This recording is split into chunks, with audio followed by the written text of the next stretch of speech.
میں اکثر اس کی ایک مثال دیتا ہوں کہ آپ کو گاڑی میں بٹھا دیا گیا اور آپ کو پتہ ہی نہ ہو کہ یہ بس جا کہاں رہی ہے، تو کبھی تو آپ کو خوشی ہوگی کہ شاید اچھی جگہ جا رہی ہے، کچھ دیر میں آپ پہ غم کے اثرات ہوں گے، یار پتہ نہیں کہاں جا رہا ہے۔ تو اس قسم پرسی کی حالت کو قرآن نے یعمہون سے تعبیر کیا ہے کہ جو لوگ مذہب کو مکمل فالو نہیں کرتے، یعمہون، وہ وادیوں میں حیران سرگردان گھومتے ہیں، بھٹکتے ہیں۔ تو آج کے انسانوں میں میجورٹی کی زندگی وہ بھٹکنے والی زندگی ہے، بھٹک رہے ہیں۔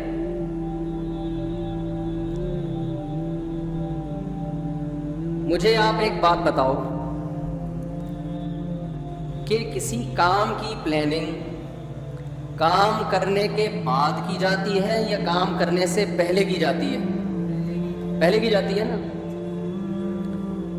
مثال کے طور پر آپ نے ناظم آباد میں، نیا ناظم آباد میں، ماشاءاللہ بڑا اچھا لگا مجھے، یہاں کے بڑا اچھا بنا ہوا ہے، پہاڑے وہاڑے بڑے پیارے لگ رہے ہیں۔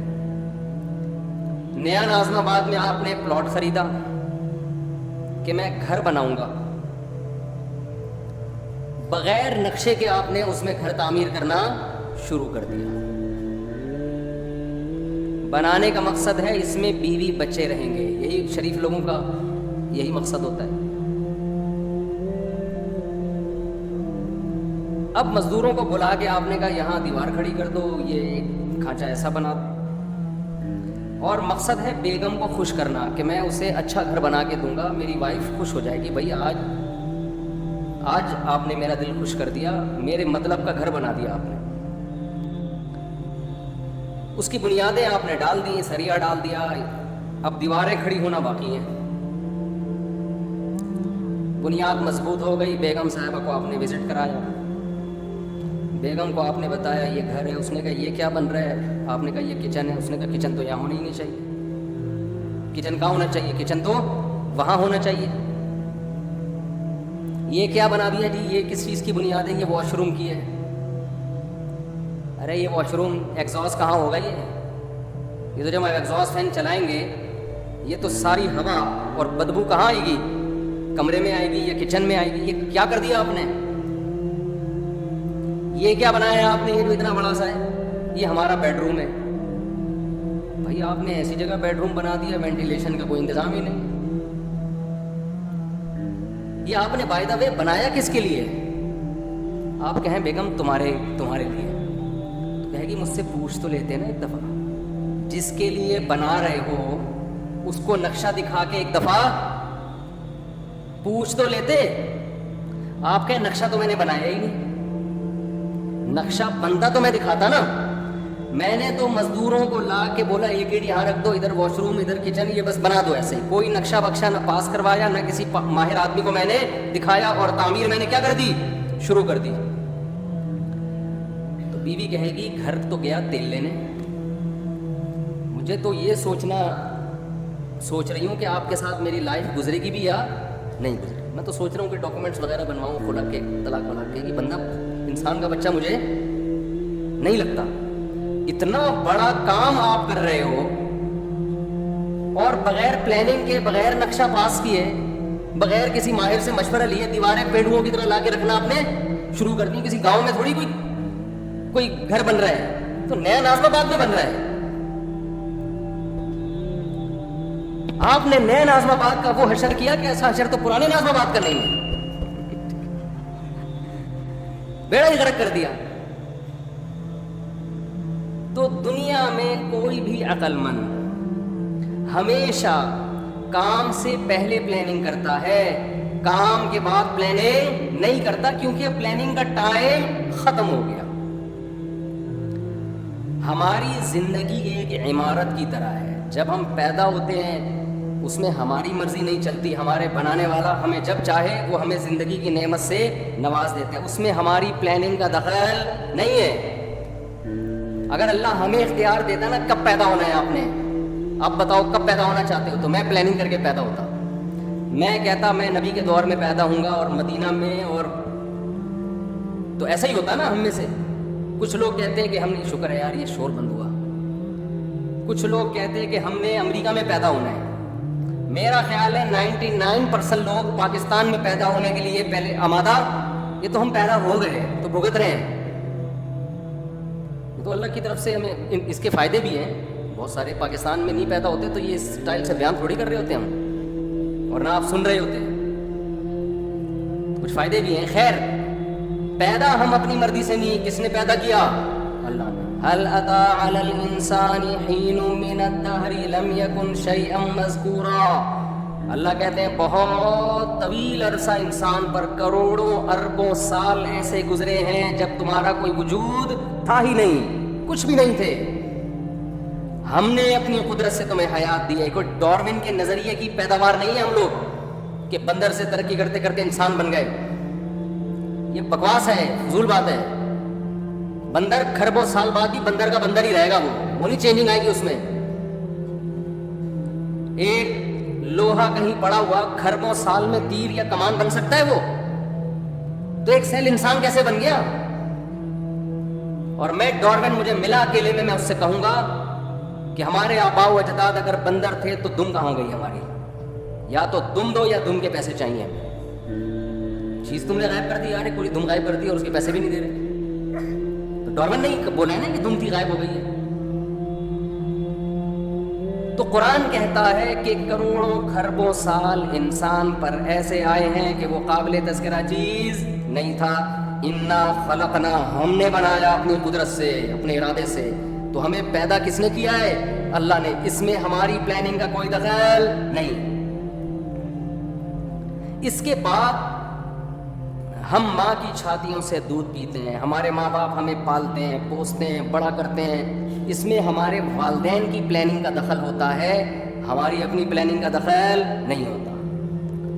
تبھی تو حدیث میں آتا ہے, نبی صلی اللہ علیہ وسلم نے فرمایا کل مولود یولد علی الفطرہ فابواہ یہودانہ او ینصرانہ او یمجسانہ. ہر بچہ نیچر پہ پیدا ہوتا ہے, اسلام پہ پیدا ہوتا ہے. اس کے والدین پلاننگ کر کے کوئی اس کو یہودی بنا دیتا ہے, کوئی مجوسی بنا دیتا ہے, کوئی عیسائی بنا دیتا ہے, اس کو اس کی نیچر سے ہٹا دیتا ہے. کوئی بچہ ماں باپ کو دیکھ کے شرابی بن جاتا ہے, کوئی چور بن جاتا ہے, نیچر سے ہٹتے ہیں. تو یہ کس کی پلاننگ کی وجہ سے؟ والدین کی پلاننگ کی وجہ سے. تو جب تک آپ بالغ نہیں ہوتے, آپ میں عقل و شعور نہیں پیدا ہوتا, آپ کی پلاننگ آپ کے والدین کر رہے ہوتے ہیں. یہ غلط پلاننگ بھی ہوتی ہے, صحیح پلاننگ بھی ہوتی ہے, اور بعض دفعہ کوئی پلاننگ سرے سے ہوتی نہیں ہے. کہتے ہیں بس پیدا ہو گئے, اب تمہاری مرضی, جو بننا ہے بن جاؤ اپنی ذمہ داری پہ. لیکن بلوغت کے بعد جب انسان کی زندگی کی عمارت کھڑی ہونا شروع ہوتی ہے, نبی صلی اللہ علیہ وسلم نے فرمایا بچے کے پیٹ, ماں کے پیٹ میں جب بچے میں جان ڈالی جاتی ہے تو فرشتہ ماں کے رحم میں, ماں کے پیٹ میں جاتا ہے اور اس کی تقدیر لکھتا ہے. لکھتا ہے کہ یہ کتنے سال, کتنے دن, کتنے مہینے, کتنے ہفتے, کتنے گھنٹے, کتنے منٹ اور کتنے سیکنڈ زندہ رہے گا.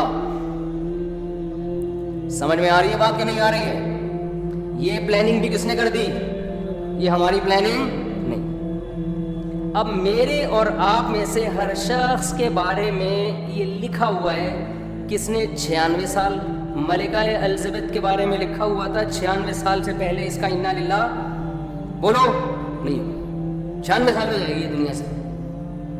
دنیا کی ایسی حاکم سمجھی جاتی ہے جس نے طویل دور حکومت کا دیکھا.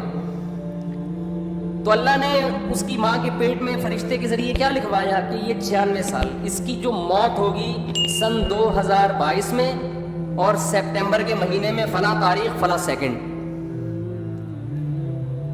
مائیکل جیکسن کے بارے میں لکھ دیا تھا کہ ان کے ارادے تو 100 سال سے زیادہ زندہ رہنے کے ہوں گے.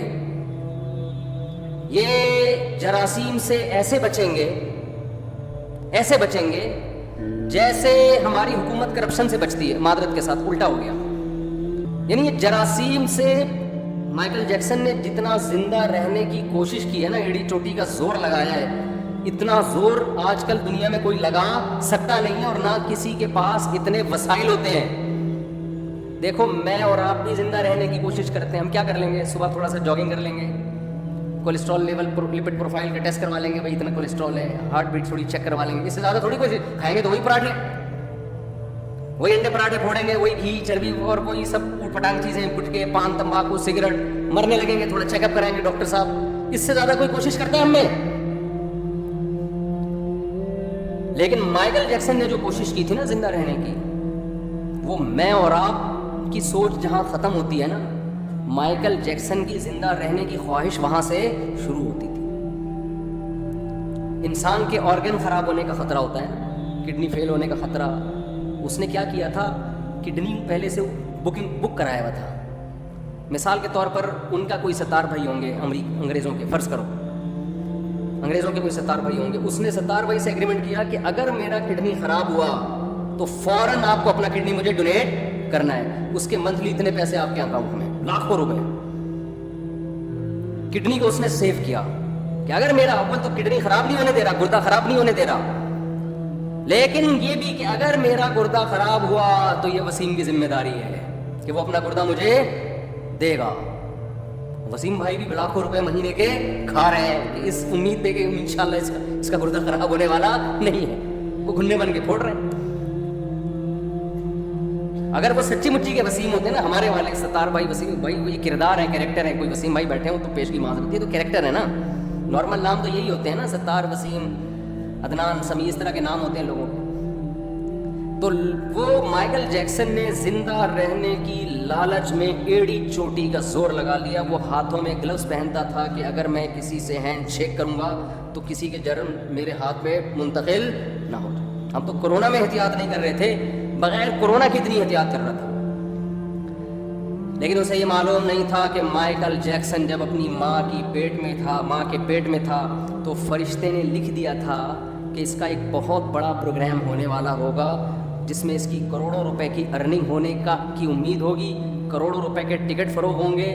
اس سے بہتر پروگرام اس کا اس سے پہلے کبھی نہیں ہوا ہوگا, اور یہ بڑی امیدوں میں ہوگا کہ اب میرا پروگرام آنے والا ہے. اس کے لیے پریکٹس کر رہا ہوگا, اس کے لیے جشن منایا جا رہا ہوگا, اور ایک دن یہ اسی امید پہ رات کو سوئے گا. اس کی عمر ہوگی 50 سال, اور صبح پولیس بھی اس کو اٹھائے گی تو پولیس سے بھی یہ نہیں اٹھے گا.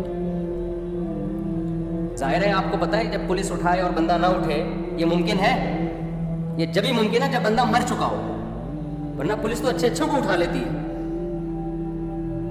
تو ایسا سویا مائیکل جیکسن 50 سال کی عمر میں کہ ہمارے یہاں گٹکے کھا کے لوگ 60 کراس کر لیتے ہیں, ٹھیک ہے نا. جراثیم کو گلے لگا کے بھی 60-70 نکال لیتے ہیں. کولیسٹرول کو لے کے چل رہے ہوتے ہیں, کڈنی دونوں فیل ہو چکے ہیں, چل رہے ہیں. میں تو دیکھتا ہوں نا کینسر کے مریض 15-20 سال سے گھسیٹ رہے ہیں, جو صحیح بندہ ہو رہا ہے وہ مر رہا ہوتا ہے.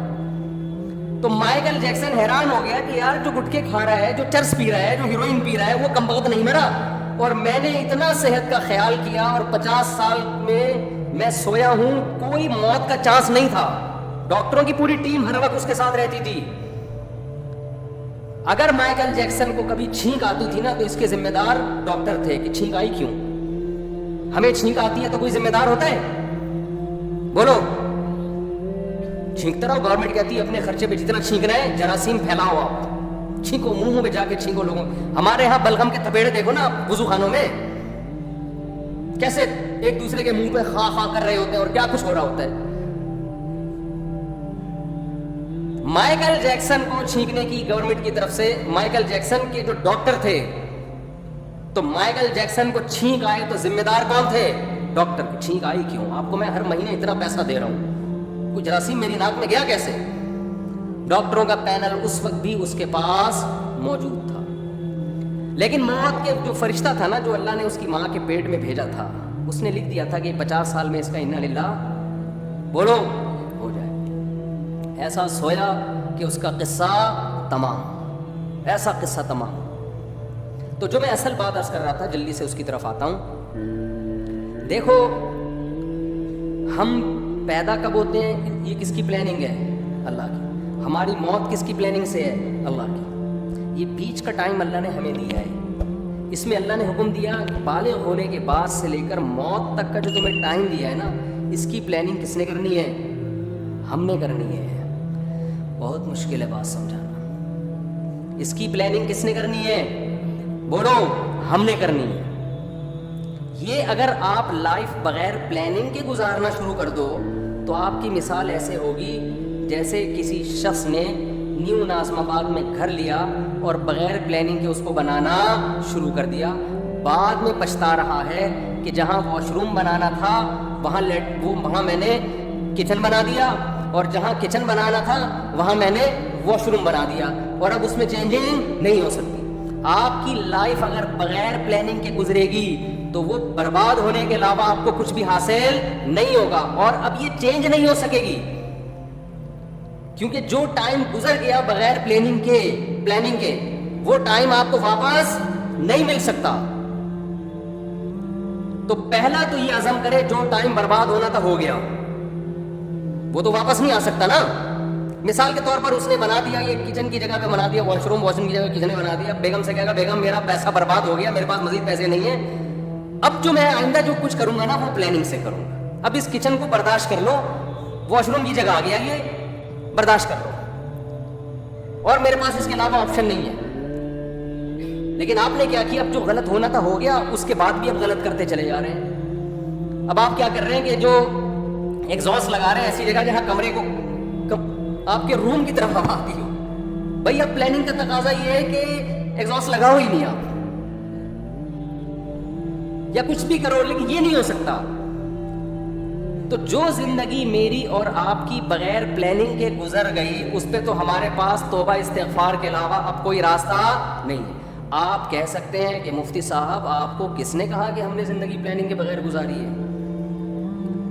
ہم تو ماشاءاللہ اچھے گھرانے کے تھے، جب ہم بالغ ہوئے تو ہمارے والدین نے پلاننگ کی، اس بچے کو ہم نے ڈاکٹر بنانا ہے، اس بچے کو ہم نے انجینئر بنانا ہے، اس بچے کو ہم نے پائلٹ بنانا ہے، اس بچے کو ہم نے بزنس مین بنانا ہے، اس بچے کو ہم نے یہ بنانا ہے، اور الحمدللہ آج ہم وہ بن چکے ہیں. اول تو 99% لوگ ایسے بھی نہیں ہیں ہمارے معاشرے میں.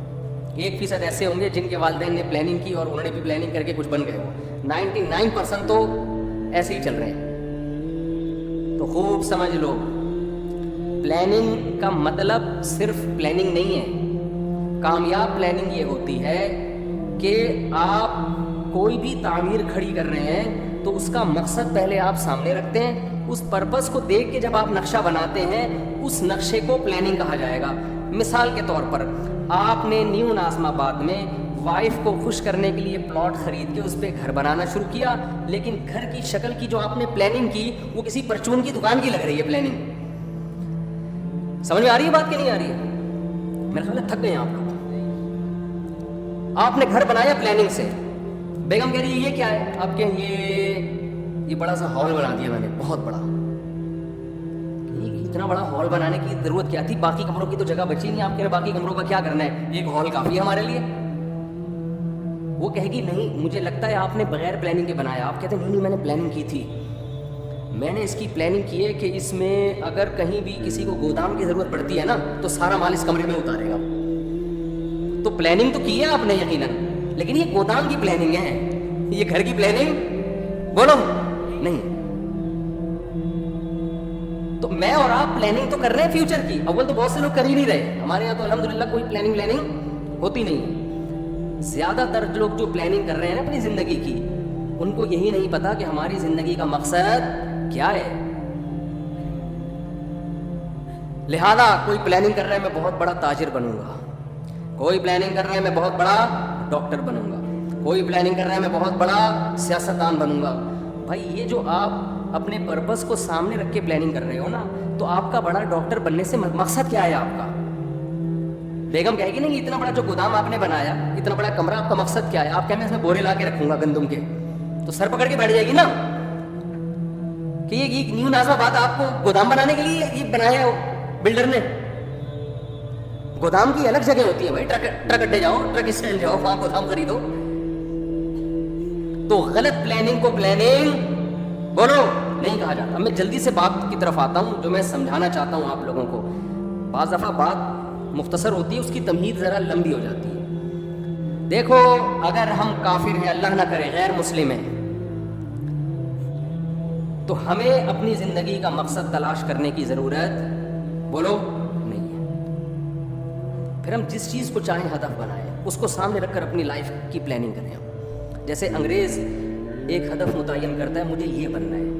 ان کے ہاں یہ بھی ہدف ہوتا ہے کہ میں نے ماؤنٹ ایوریسٹ کی چوٹی پہ چڑھنا ہے. پوری زندگی کا ان کا ٹارگیٹ ہی یہی ہوتا ہے کہ میں نے کیا کرنا ہے, میں نے ماؤنٹ ایوریسٹ کی چوٹی سردیوں میں عبور کرنی ہے. تو کئی سال وہ اسی پلاننگ کے تحت اپنی باڈی کو بناتے رہتے ہیں.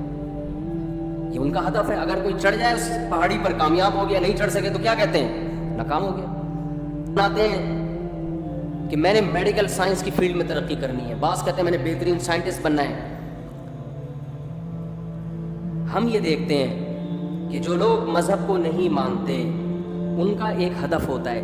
اصل بات جو میں عرض کر رہا ہوں, جب تک آپ کے سامنے اپنی لائف کا ہدف نہیں ہوگا کہ میرا اس زندگی سے مقصد کیا ہے, اس وقت تک آپ اپنی زندگی کو پلان نہیں کر سکتے. آپ کی زندگی بے ڈھنگی ہوگی. اب مقصد کیا ہونا چاہیے؟ ایک مقصد ہے کافر کا, غیر مسلم کا. غیر مسلم کا لائف سے مقصد زندگی برائے زندگی, لائف کو انجوائے کرنا, اس کے علاوہ اس کا کوئی ہدف نہیں ہوتا.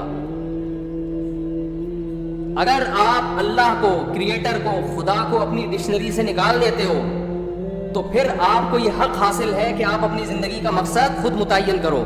سمجھ رہے کہ نہیں سمجھ رہے؟ پھر آپ اپنی زندگی کا مقصد خود متعین کرو. کیونکہ اللہ کو اگر آپ نے نکال دیا, اس کا مطلب کیا ہوا کہ ہم پیدا ہوئے ہیں اللہ کے ارادے سے نہیں, یہ ایک اتفاقی واقعہ ہوا, ہم پیدا ہو گئے. ہم مرتے ہیں اللہ کے ارادے سے نہیں, اتفاق ہوتا ہے. ان ہی الا حیاتنا الدنیا نموت ونحیا وما یہلکنا الا الدہر. نبی کے دور میں جو ایتھیسٹ تھے وہ کہتے تھے کہ یہ دنیا کی زندگی ہے جس میں ہم مرتے بھی ہیں جیتے بھی ہیں, یہ خدا کے تصرفات نہیں ہیں, یہ زمانے کے تصرفات ہیں. زمانے میں ہوتا ہے, موت بھی ہے, زندگی بھی ہے, اور پھل پھول بھی پیدا ہوتے ہیں, کوئی خوشی کی زندگی, کوئی غم کی زندگی. تو اگر میرے اور آپ کا بھی خدا نخواستہ یہ نظریہ ہے تو میرے بھائی ہمیں پھر اپنی زندگی کا ہدف تلاش کرنے کی ضرورت, خدا سے پوچھنے کی ضرورت نہیں ہے. پھر ہماری مرضی ہم جس چیز کو ہدف بنا لیں. کیا خیال ہے, غلط تو نہیں کہہ رہا میں؟ پھر ہماری مرضی, پھر میں خود فیصلہ کروں گا میں نے کیا بننا ہے. پھر میری مرضی, میں کہوں یار میں نے ڈاکٹر بننا ہے, میں نے انجینئر بننا ہے, میں نے سائنٹسٹ بننا ہے, میں نے یہ بننا ہے, میں نے وہ بننا ہے, میں نے کچھ بھی نہیں بننا, میں نے ویسے انجوائے کرنا ہے لائف کو. بعض لوگوں کا یہ ہوتا ہے کچھ بھی نہیں بننا, انجوائے کرنا ہے بس. وہ میں ایک چٹکلا اکثر سناتا ہوں نا, آپ لوگ نئے نازم آباد کے نئے نئے لوگ ہیں. وہ ایک نوجوان جو ہے سمندر کے کنارے لیٹا ہوا اور سگریٹ کے کش لے رہا ہے. ایک بوڑھے میاں گئے, ذرا اسپیڈ میں سنا دیتا ہوں کیونکہ کئی دفعہ لوگ سن چکے ہیں. تو ایک بوڑھے میاں گئے اس نوجوان کو سمجھانے لگے, بیٹا تم اپنا ٹائم ویسٹ کر رہے ہو, کچھ کر کیوں نہیں لیتے؟ اس نے کہا انکل کیا کروں؟ بیٹا میٹرک کر لو. اس نے کہا 10 سال لگیں گے میٹرک میں. پھر کیا کروں؟ بیٹا پھر انٹر کر لینا 2 سال میں. 12 سال ہو گئے جی انکل, پھر کیا کروں؟ پھر بیٹا بی اے کر لینا. اچھا جی بی اے بھی کر لیا, پھر کیا؟ پھر بیٹا ماسٹر کر لینا. انکل 16 سال ہو گئے ماسٹر کر لیا, پھر کیا کروں؟ بیٹا پی ایچ ڈی کر لینا. انکل 18 سال ہو گئے, پی ایچ ڈی کر کے کیا کروں گا؟ انکل نے کہا بیٹا پھر تمہیں اچھی جاب ملے گی, پیسے کمانا. انکل پھر کیا کروں؟ بیٹا پھر شادی کرنا, اچھے خاندان میں شادی ہوگی. انکل پھر کیا ہوگا؟ پھر تمہاری اولاد ہوگی. انکل پھر کیا ہوگا؟ وہ نوجوان تجسس میں نا کہ اینڈ کیا ہوگا اس کا. اچھا انکل بچے بھی ہو گئے, اب کیا ہوگا؟ کہہ رہے ہیں لائف کو انجوائے کرنا, مزے اڑانا. تو پھر ابھی کیا کر رہا ہوں میں؟ مزے ہی تو اڑا رہا ہوں. تو بعض لوگوں کا مقصد نہ ڈاکٹر بننا, نہ انجینئر بننا, نہ پائلٹ بننا. ان کا مقصد کیا ہے؟ لائف کو انجوائے کرنا. تو وہ بھی ایک مقصد ہے بھائی. وہ کہنا بھائی لائف کو ہم انجوائے کرنے کے لیے آئے, انٹرٹینمنٹ. انجوائے کر رہے ہوتے, گٹکے کھا رہے ہیں, پان کھا رہے ہیں, وہ کہہ رہے ہیں مر جائیں گے نا جلدی. تو کیا ہو گیا؟ ہم مزے اڑا کے جلدی مرنا چاہتے ہیں. اس میں کیا کون سی ٹینشن کی بات ہے؟ ہماری مرضی, ہماری لائف ہے. ہم چرس پی کے مرے, ہم ہیروئن پی کے مرے, ہم مر رہے ہیں نا. آپ کو کیا تکلیف ہے؟ یہ غیر مسلموں کی قسمیں بتا رہا ہوں میں آپ کو. غیر مسلموں میں شراب پی کے مرنے والے بھی, خودکشی کر کے مرنے والے بھی. خودکشی کرنے والے کو آپ یہ نہیں کہہ سکتے کہ یہ حرام ہے, اس پہ گناہ ملتا ہے. وہ کہتا ہے گناہ کیا ہوتا ہے؟ میرا جسم ہے, میری مرضی, میں کھمبے سے چپک کے مروں, میں کھمبے سے لٹک کے مروں. میں جب اس دنیا میں ٹینشن میں ہوں تو ٹینشن ریلیز کرنے کا میرے پاس موت کے علاوہ کوئی راستہ نہیں ہے. تو میں مر رہا ہوں نا, کیا تکلیف ہو رہی ہے؟ تو اگر آپ مذہب کو اپنی زندگی سے نکال دیتے ہیں تو آپ بہت ساری ٹینشنوں سے کیا ہو جاتے ہیں؟ بظاہر آزاد ہو جاتے ہیں. بظاہر آزاد ہوتے ہیں, حقیقت میں تو ٹینشنوں میں عذاب میں پڑ جائیں گے آپ. تو پھر آپ کو ہدف خود بنانے کی اجازت ہے کہ آپ متعین کریں میری لائف ہے, میری مرضی ہے, میں خود فیصلہ کروں گا میں نے فیوچر میں کیا بننا ہے. یہ بھی فیصلہ کروں گا کہ کیا بننا ہے, یہ بھی فیصلہ کروں گا کہ کچھ بننا بھی ہے کہ نہیں بننا, ویسے ہی رہنا ہے. ہم جب چوتھی کلاس میں تھے نا تو ہماری ٹیچر نے سب بچوں سے پوچھنا شروع کیا کہ کون کیا بنے گا. ایک بچے سے پوچھا, اس نے کہا ڈاکٹر, مجھ سے پوچھا, میں نے کہا پائلٹ. بچوں کو اس وقت پائلٹ بننے کا بہت شوق ہوتا تھا. سب سے وہ پوچھ رہی تھی. ایک لڑکا بڑا شرارتی تھا, اس سے پوچھا بیٹا تم بڑے ہو کر کیا بنو گے؟ کہتا دولہا بنوں گا میں. اس نے کیا کہا؟ اس وقت تو ہم سب کو اس پہ ہنسی آئی, لیکن بات یہ ہے کہ جب آپ نے لوگوں پہ چھوڑ دیا کیا بننا ہے تو کہہ رہے ہیں مجھے سب سے زیادہ مزہ کس میں آئے گا؟ دولہا بننے میں. میں دولہا ہی بنوں, میرا ہدف ہی دولہا بننا ہے. اس وقت تو یہ بات ہمیں سمجھ میں نہیں آتی تھی, لیکن جب ہم آج 50 سال کے ایسے لڑکے دیکھ رہے ہیں نا جو دولہا بننے کی خواہش میں ترس رہے ہیں, جو دولہا بن ہی نہیں پا رہے بیچارے اپنی حرکتوں کی وجہ سے, تو پھر مجھے وہ یاد آتا ہے کہ یہ دولہا بھی خوش قسمت لوگ بنتے ہیں. اور خواتین کے ساتھ پیش کی معذرت, بار بار دولہا بننے کی سعادت یہ بہت ہی خوش قسمت لوگوں کو ملتی ہے. اللہ تعالیٰ حفاظت میں رکھے. تو اب مجھے ایک بات بتاؤ کہ یا تو آپ ادھر ہو جاؤ انگریز کی طرف, ان کا ہدف وہ خود متعین کرتے ہیں, لیکن جو خدا کو ماننے والے ہیں, دیکھیں قرآن بہت ساری اہل ایمان کی جو علامت بیان کرتا ہے نا, اس میں بار بار یہ کہتا ہے کہ یہ علامتیں ان میں پائی جاتی ہیں جو اللہ پر اور آخرت کے دن پر ایمان رکھتے ہیں. ہمیں شروع میں یہ چیزیں سمجھ میں نہیں آتی تھی, لیکن اب جب کمپیئر کر رہے ہیں نا دنیا کی قوموں سے, تو قرآن بار بار کہہ رہے ہیں جو اللہ کو مانتے ہیں وہ زنا نہیں کرتے, جو اللہ کو مانتے ہیں وہ رشتہ داری کو توڑتے نہیں ہیں. آج ہمیں گورے نظر آتے ہیں رشتہ داری توڑتے ہوئے, آج ہمیں گورے نظر آتے ہیں زنا کرتے ہوئے. جو اللہ کو مانتے ہیں وہ شراب نہیں پیتے, جو اللہ کو مانتے ہیں وہ سود نہیں کھاتے, جو اللہ کو مانتے ہیں وہ نماز پڑھتے ہیں. آپ کو گوروں میں 20 خوبیاں نظر آئیں گی. ہر بات شروع کرنے سے پہلے 20 دفعہ تھینک یو, بات ختم کرنے کے بعد 20 دفعہ تھینک یو. بہت ساری خوبیاں ہیں. نماز پڑھتے ہوئے وہ نظر نہیں آئیں گے, رشتوں کو جوڑتے ہوئے وہ نظر نہیں آئیں گے. تو باپ جیسا قریب ترین رشتہ بڑھاپے اس کا اولڈ ہاؤس میں گزرتا ہے اس کا. تو قرآن نے بڑا فرق کیا ہے ماننے والے اور نہ ماننے والے. تو پہلا تو آپ فیصلہ کرو کہ ہم ماننے والوں میں ہیں یا نہ ماننے والوں میں. ہم اگر ماننے والوں میں ہیں تو آپ کو اپنا زندگی کا ٹارگٹ خود متعین کرنے کی اجازت نہیں ہے. پھر یہ خدا نے جو بتایا اس پہ, اس پرپس پہ آپ کو کام کرنا پڑے گا جو اللہ نے بتایا ہے. تو پہلے تو یہ کلیئر کریں. دیکھو بات کہاں سے شروع ہوتی ہے, جلدی جلدی سمیٹتا ہوں, یہ ٹاپک میں بار بار ریپیٹ کرتا ہوں لیکن ضرورت ہے لوگوں کی. ایک فیصلہ کرو, ہمیں کسی نے بنایا ہے یا ہم خود سے بنے ہیں. گورا کہتے ہیں ہمیں اس سوال کے جواب کی ضرورت نہیں ہے. قرآن کہتا ہے سب سے پہلے تجھ سے یہ سوال پوچھا جائے گا کہ تو نے یہ فیصلہ کیسے کر لیا تھا کہ میں خود بخود وجود میں آیا ہوں. یہ فیصلہ تو نے کیسے کر لیا تھا؟ اللہ نے ہمیں آزاد نہیں چھوڑا, ہمیں اپنے رب کے وجود پر, اس کی توحید پر ایمان لانا پڑے گا. یہ آپشنل نہیں ہے. اگر نہیں ایمان لائے, اللہ کہتے ہیں ہمیشہ کے لیے جہنم کی آگ اور اس کے ایندھن بنا دوں گا میں تمہیں. اللہ کے لیے سب سے امپورٹنٹ سوال اور سب سے امپورٹنٹ نظریہ ہماری زندگی میں یہ ہے کہ ہم اس کے وجود کو تسلیم کرتے ہیں یا نہیں کرتے. یہ سوال سائنسدانوں کے لیے اہم نہیں ہے, یہ سوال ڈاکٹروں کے لیے اہم نہیں ہے, یہ سوال گوروں کے لیے اہم نہیں ہے. دیکھیں کچھ سوال کسی کے لیے اہم ہوتے ہیں, کسی کے لیے امپورٹنٹ نہیں ہوتے.